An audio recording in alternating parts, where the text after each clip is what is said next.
My colleague Jill Takuda represents Maui, and it's a really challenging situation there. I would say that the federal government's response, this is just the beginning.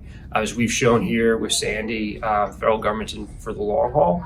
But from a larger picture, we also have to be cognizant of the fact of what climate change is doing to our country, and the severity of these incidents across the country, from Florida, from New Jersey, Hawaii, California, Texas.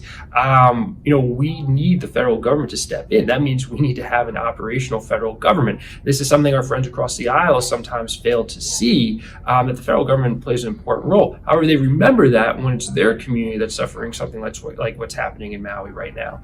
With respect to Ukraine and sort of the level of funding there, that is a seismic shift in what is happening from a geopolitical perspective.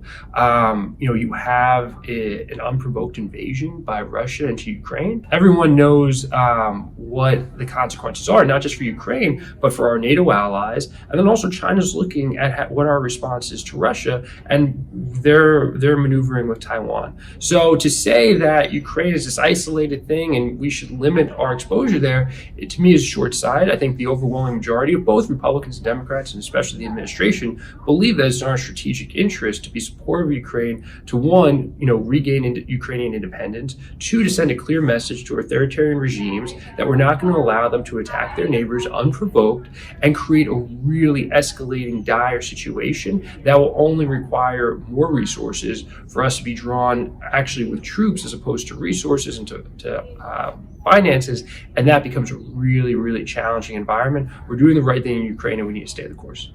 Congressman, thank you for your thoughts. I appreciate it. Thanks.